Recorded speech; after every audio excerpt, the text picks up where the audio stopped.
Good evening. It is Tuesday, January 4th after school. I had some technical difficulties with my recording today, but I didn't want there to be none. So I'm going to do a recording now. It's quiet in here for now, but we'll see if that remains. So for our review slide today, we were reviewing what we did yesterday, talking about the fractions and decimals in relation to a grid. And so our grid here shows 100 total pieces. So for letter A, we have a denominator that is 100. And as we can see here, we have 10, 20, 1, 2, 3, 4, 5, 6, 7, 8. We have 28 pieces shaded, which makes our fraction this. This was pretty simple for us today. We were right on track with that. Now, the tricky part is to turn that into a fraction. And so one of the ways we've been doing that is by using a place value chart, as you see here. And we know that we have 0 whole pieces, or that grid would have been totally filled in.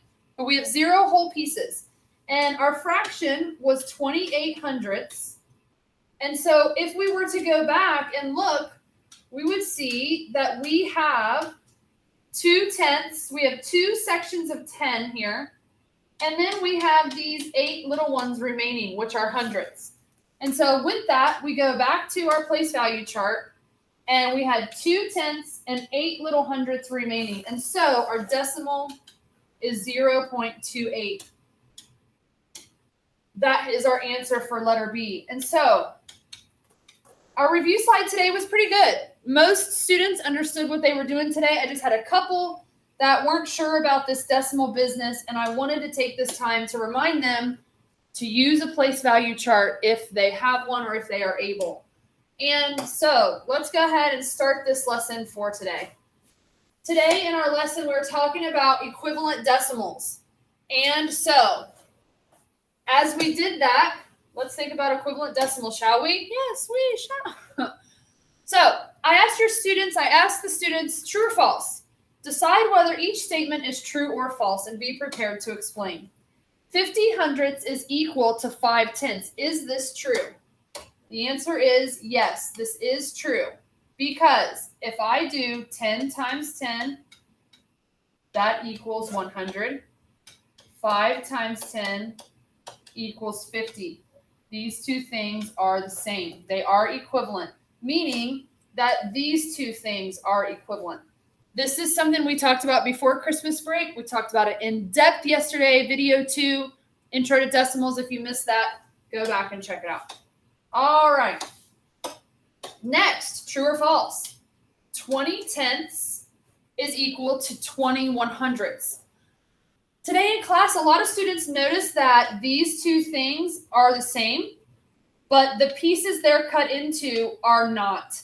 And so they're like, well, those are not equivalent because they're not the same amount of pieces, which was an excellent observation. Other students said things like, well, if you put a 0 here and a 0 here, then this here is just going to keep getting bigger. And there's no way for us to get it down to 20, meaning also, no, this is false. These things are not equivalent.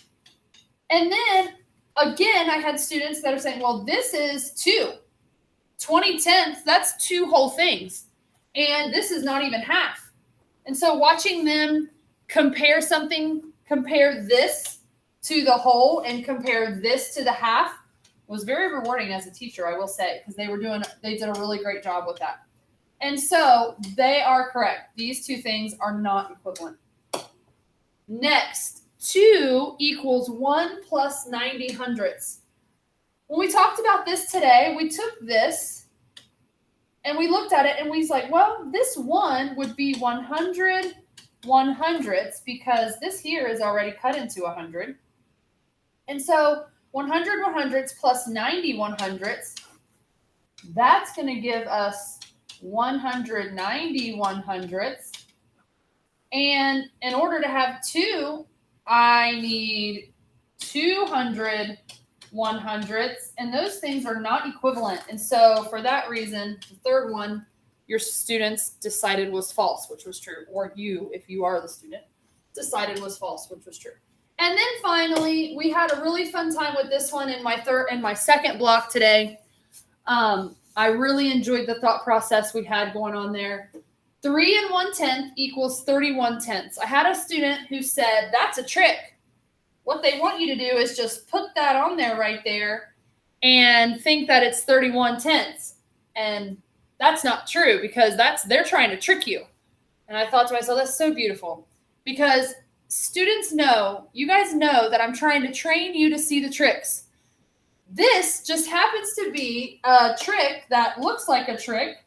That's really not a trick. And the reason for that is if we take this 3 and we turn it into fractions, we know we're working with tenths. So our denominator has to be 10. In order to get a whole, that would be 10 tenths. And we have 3 of them. So that's 30 tenths. And then we still have this 1 to put on there. Plus 1/10 equals 31 tenths, which just happens to be what we're looking for. And so this is true. And so we talked about that, how sometimes things look like a trick, and you have to think about it deeply in order to understand whether it's actually a trick or whether it is actually true. Whereas in this case, the trick looks like a trick, but the trick is that the trick is actually true. And we were having all kinds of tongue twister conversations. And then the question here, what do you know about the relationship of tenths and hundredths that help you decide whether each statement is true or false? And the answer to that question lies right here at this very top one. This is what we've been doing all along through here. The relationship between tenths and hundredths is that a tenth, 3 tenths is the same as 31 hundredths, because we know that this is how this works.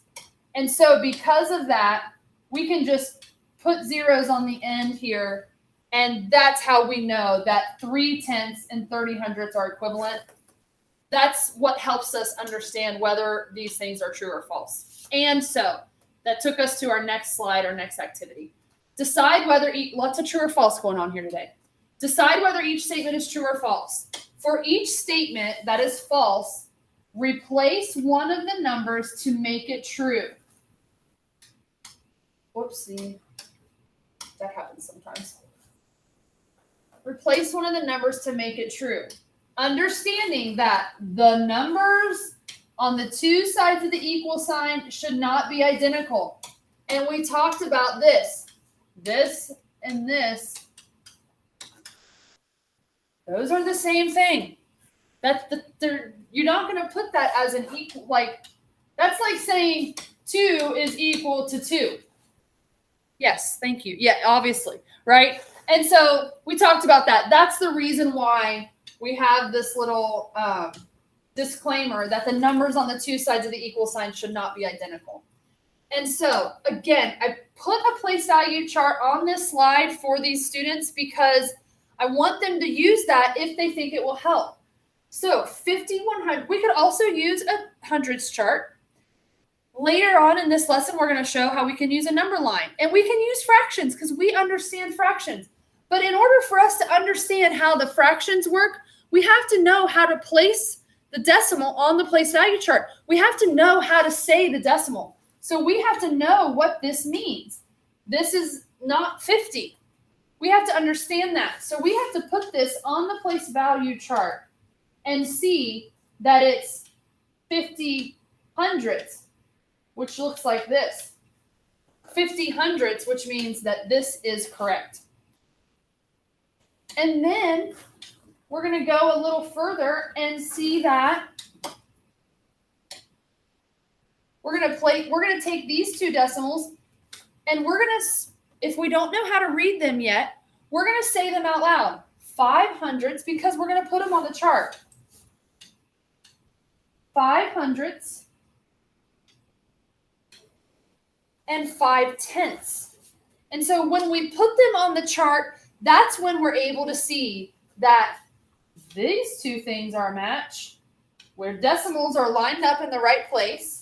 But then here we have a 5 in the tenths place here and a 0 in the tenths place here.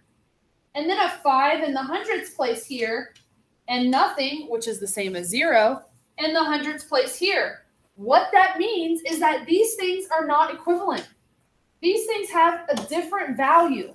And so I want your student to recognize that these things have a different value.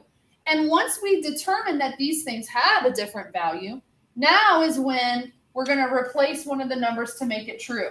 So what we're going to do is we're going to take this number and we're going to change it.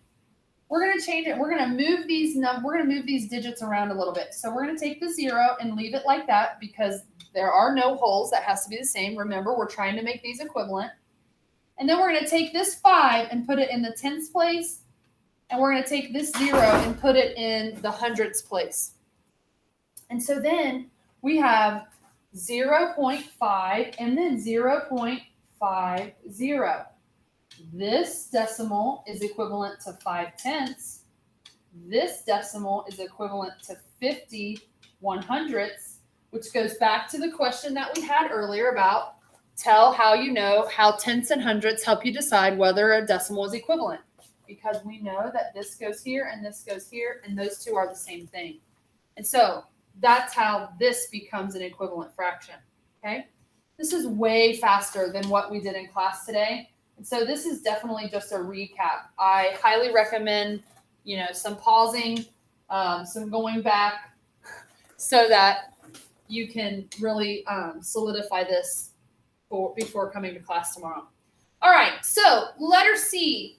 Now this letter C, if you notice here, C, D, and E, this is where we started to make some observations. And so we decided on letter C that 0.3, that's in the tenths place. So 3/10 and 3/10 are the same. That was a pretty quick revelation. Then we started to kind of, fall into the trap of the trick. Now we have these same decimals, but we have two different fractions here. And so we are like, well, if this here is true, then this can most certainly not be true. So I asked your student to think 0.3 equals 3/10. So the next question is 3/10 equals 30/100ths. Is that true? So I asked them, is this true? Yes. If this is true, then this is also true, which means we're going to put this here. And we're going to say that this is true.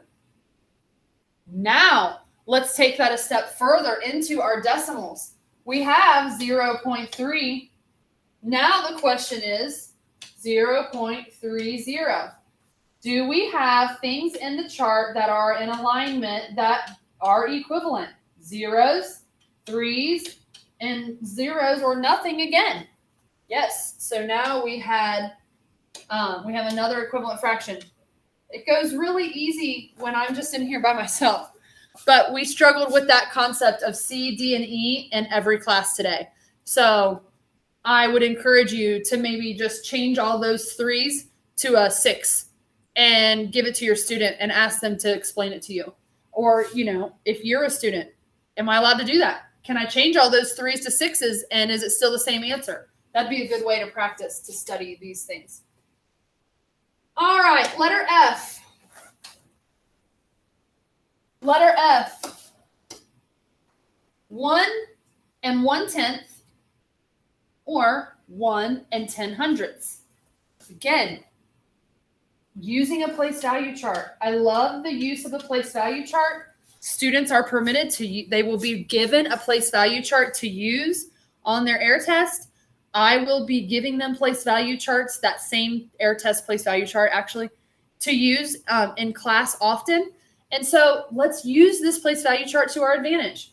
We have ones are the same, tenths are the same, hundredths are the same. So we have equivalent fractions. And the reason for that is because we know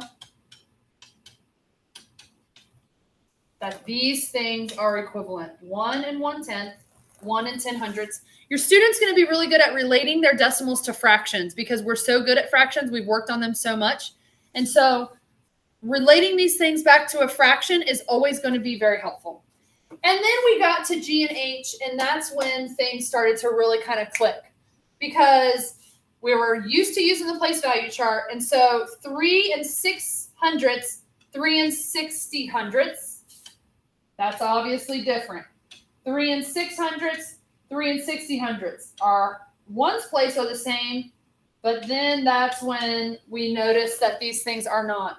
So we have 3 and 6/100ths and 3 and 60/100ths.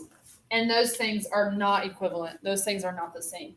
And then letter H was a real grand slam, because we noticed right off the bat that there's a whole number here and a 0 here. And that was very easy for us to determine that those things were not equivalent. And so this went really well.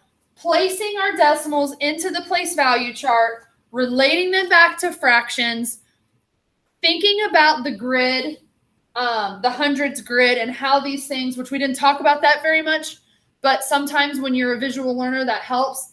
Any of those things are excellent strategies. Now, number 2, more true or not true. Jada says that if we locate the numbers 0.05, see, if I say them out loud, then they know. So I kind of read them as 0.05 sometimes to make them actually think more. 0.5 or 0.50 on the number line, we would end up with only 2 points. Only 2 points or 3 points? That's the question. Do you agree with Jada that we would only have 2 points?